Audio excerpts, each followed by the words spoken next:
बिहार 2005। बिहार के पटना शहर की एक प्यारी सी घटना। अब मैं प्यारी क्यों कह रहा हूँ ये तो आपको सुनने के बाद ही पता चलेगा। बिहार के पटना शहर का एक छोटा सा गांव जहां भगवान शिव का एक बड़ा ही भव्य मंदिर है। उस मंदिर में पूरे भारत से शिव भक्त दर्शन के लिए आते हैं। एक बार श्रावण के महीने में दूर दूर से कावड़िए कावड़ लेकर भगवान शिव का जल अभिषेक करने आए हुए थे, जिसकी वजह से मंदिर का परिसर भक्तों की भीड़ से पूरी तरह से भर चुका था। तभी अचानक से आकाश में एक तेज बिजली चमकने लग जाती है और आकाश में से कुछ नीचे आके गिरता है। सभी भक्त इस दिव्य चीज के आसपास आकर इकट्ठा होने लग जाते हैं, क्योंकि वो बहुत दूर से ही चमक रही थी। आसमान से गिरी हुई वो दिव्य वस्तु कुछ और नहीं, एक सोने की कड़ाई थी। सभी भक्त इस कड़ाई को देख आपस में फुसफुसाने में लग गए कि तभी आकाश में तेज गर्जन हुई और इस कड़कती बिजली के बीच एक भविष्यवाणी होती है कि जो भी भगवान शंकर का सच्चा भक्त है और प्रेमी होगा उसी को ये सोने की कड़ाई मिलेगी। मंदिर में जमा सभी शिव भक्त खुशी से झूम उठे। सबके चेहरे पे एक अलग ही मुस्कान देखने को मिल रही थी। फिर धीरे धीरे सभी भक्त उस कड़ाई के पास और ज्यादा इकट्ठा होने लग गए और इतनी भीड़ हो गई कि पूछिए ही मत। मंदिर के पुजारी और पंडों को लगा कि भला उनसे बड़ा शिव भक्त कौन हो सकता है, इसलिए वो सबसे आगे जाकर खड़े हो गए। उन्हीं पुजारियों में से सबसे बड़े पुजारी ने सबके सामने घोषणा करते हुए कहा कि मैं भगवान शिव की रोज सेवा करता हूँ, तो मुझसे बड़ा शिव भक्त कौन हो सकता है, इसीलिए ये सोने की कड़ाई मुझे ही मिलनी चाहिए। ये बोलकर पंडित ने जैसे ही कड़ाई को उठाया तभी वो कड़ाई पीतल की हो गई। ये देखकर पुजारी को बहुत ज्यादा शर्मिंदगी महसूस होने लगी और वो कड़ाई को छोड़कर वहां से चलते बने। बड़े पंडित के बाद मंदिर में मौजूद अन्य पंडितों ने भी शर्मिंदगी से बचने के लिए कड़ाई को छुआ तक नहीं। वहीं मंदिर में एक से बढ़कर एक महात्मा भी पधारे, लेकिन उनके छूने मात्र से ही वो कड़ाई तांबे की हो गई। किसी को भी समझ नहीं आ रहा था, लेकिन कड़ाई अब सोने की नहीं रही।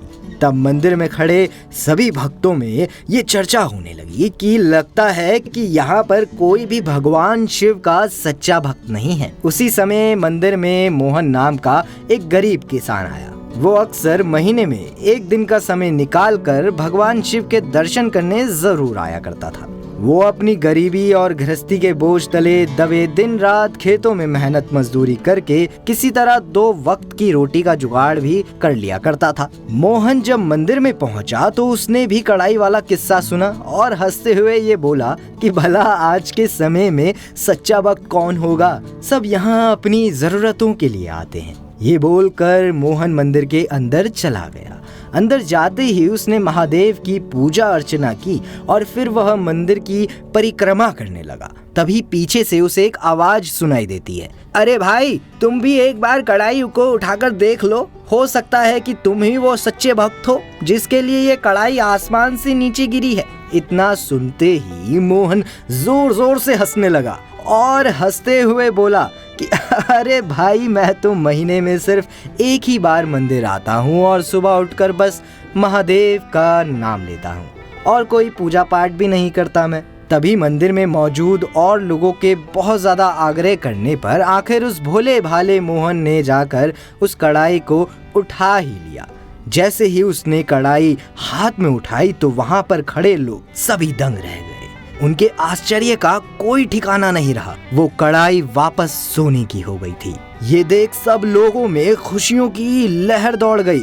सब आश्चर्यचकित हो गए। सभी लोग उसकी जय जयकार करने लगे और पूछने लगे कि भाई, तुम ही सच्चे भक्त हो, अब हमें भी बता दो कि कैसे भक्ति करते हो जिससे महादेव तुमसे इतने खुश हैं। ये सुन किसान बोला, भाई, मैं कोई भक्ति नहीं करता, मैं केवल दिन भर खेतों में काम करता हूँ और थोड़ा सा समय निकालकर जरूरतमंद लोगों की मदद कर देता हूँ, साथ ही महादेव का नाम जपता रहता हूँ। इसके अलावा मैं कोई और खास काम नहीं करता। तभी भीड़ में से एक आदमी निकल कर आता है और उससे पूछता है, अच्छा ये बताओ, तुम लोगों की मदद क्यों करते हो? तो हंसते हुए वो किसान कहता है, दूसरों के चेहरे पर मुस्कान देखकर मुझे जो आनंद और खुशी होती है उसे मैं शब्दों में बयां नहीं कर सकता।